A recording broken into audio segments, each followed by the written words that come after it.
గారు శ్రీశైలం ఎడవగట్టు కాల్వ 1988-89లో ఆనాటి కాంగ్రెస్ ప్రభుత్వం 89లో ప్రారంభించింది, 2001లో పూర్తయింది. 20 సంవత్సరాల నుంచి శ్రీశైలం ఎడవగట్టు కాలువ మీద 900 మెగావాట్ల విద్యుత్ ఉత్పత్తితో నడుస్తున్న ప్రాజెక్టు నీళ్ల ద్వారా నడిచే ప్రాజెక్ట్ అధ్యక్ష. అక్కడ ఈ ప్రాజెక్టును మేము నిర్మిస్తే నిర్వహణ లోపం వల్ల ఆగస్టు 22, 2020 నాడు ప్రభుత్వ నిర్లక్ష్యం వల్ల 2 రోజుల ముందే హెచ్చరించిన ఇక్కడ సమస్యలు ఉన్నాయి, తక్షణమే అధికారుల నిపుణులను పంపించి ఈ సమస్యల్ని పరిష్కరించండి, లేకపోతే పెను ప్రమాదం జరగబోతుందని అక్కడ అధికారులు ఇక్కడ ఉండే అధికారులకు హెచ్చరిక లెటర్ పంపించిన వారు మంత్రిగా ఉన్నప్పుడు నిర్లక్ష్యం వల్ల పట్టించుకోకపోవడం వల్ల శ్రీశైలం విద్యుత్ సొరంగం 900 మెగావాట్లది బ్లాస్ట్ అయి 9 మంది చచ్చిపోయిన అధ్యక్ష. 9 మందిలో ఏఈ ఉజ్మా ఫాతిమా హైదరాబాద్ ఓల్డ్ సిటీలో ఆ అమ్మాయికి మైనారిటీ కాంగ్రెస్ పార్టీ ఇచ్చిన రిజర్వేషన్తో ఆ అమ్మాయి ఇంజనీరింగ్ చదివి ఉద్యోగం చేసి అక్కడ చేరితే ఆ అమ్మాయి ఒక మహిళ అయి ఉండి ఆడబిడ్డ అయి ఉండి అక్కడ ఉద్యోగం చేస్తుంటే ఆ అమ్మాయి చనిపోతే ఆ కుటుంబాన్ని మేము ఇంటికెళ్ళి పరామర్శించినాము, మేము ఆదుకున్నాం ఆ కుటుంబాన్ని. కానీ రాష్ట్ర ముఖ్యమంత్రి గారుగా ఆనాటి ముఖ్యమంత్రి గారు కానీ ఆనాటి విద్యుత్ శాఖ మంత్రి కనీసము మన చాదర్గట్టులో ఉండే ఆ మైనారిటీ ఏఈ కుటుంబాన్ని కూడా పరామర్శించలేదు. శ్రీశైల సొరంగము పేలిపోవడం వల్ల 9 మంది ఉద్యోగస్తులు అక్కడికక్కడనే బుగ్గిపాలైపోయిన శవాన్ని కూడా గుర్తించలేని పరిస్థితిలో ఖాళీ బూడిదై మసైపోయింది.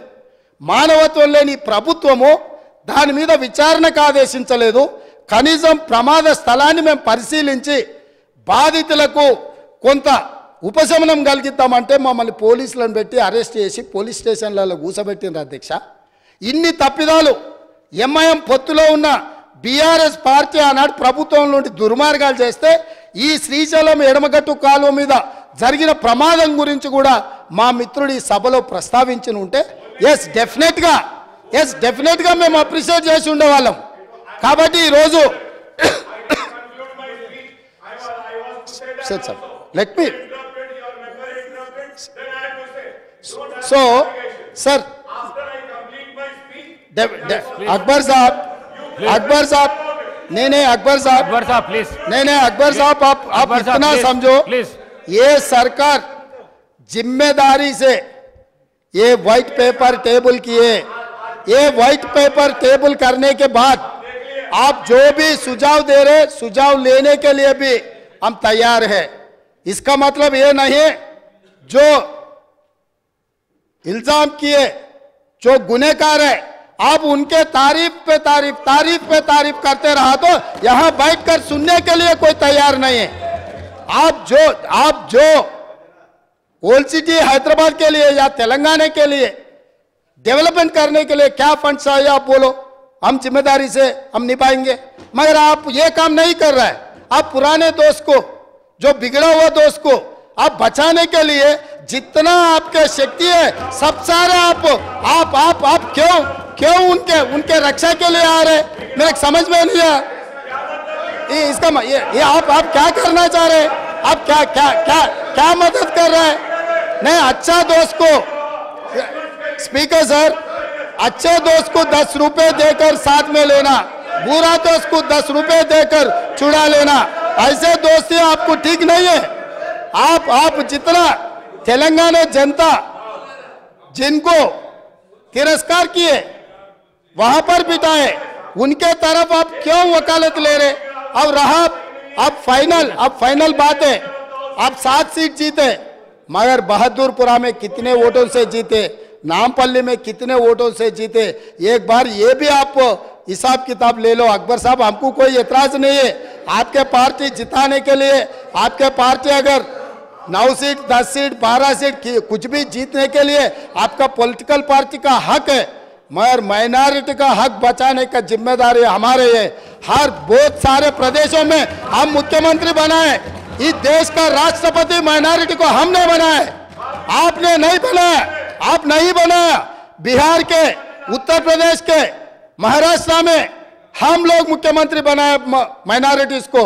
इस देश का राष्ट्रपति हम ही ने बनाया माइनॉरिटी को। आपके सुझाव से नहीं, हमारे जिम्मेदारी है माइनॉरिटी को साथ में लेकर चलने का। हम किसी से माइनॉरिटी वेलफेयर के लिए किसी से सीखने का जरूरत नहीं है। 4% रिजर्वेशन दिया, हमने दिए।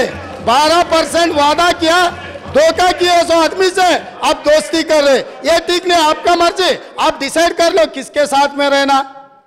मोदी के साथ में रहना, मोदी को मदद करने वाले के साथ में रहना, न्यूट्रल रहना, सेक्युलर रहना, आपका मर्जी है, आपका मर्जी। आपका मर्जी को हम कुछ नहीं बोल सकते। मगर कांग्रेस के ऊपर जब इल्जाम लगाने के लिए कोशिश कर रहा है, सोच कर इल्जाम करो, क्योंकि अब हम लोग। స్పీకర్ సార్ నేను ఒకటే మాట చెప్పదలుచుకున్నా, వాళ్ళ ఇష్టం, వాళ్ళు స్వతంత్రమైన రాజకీయ పార్టీ, వాళ్ళు ఎవరితోనైనా పొత్తులు పెట్టుకోవచ్చు, వాళ్ళు ఎక్కడైనా పోటీ చేయొచ్చు। వాళ్ళు పొత్తులు పెట్టుకునేదాన్ని, పోటీ చేసేదాన్ని కాంగ్రెస్ ఎప్పుడు వ్యతిరేకించదు। మా విధానం మాది, వాళ్ళ విధానం వాళ్ళది।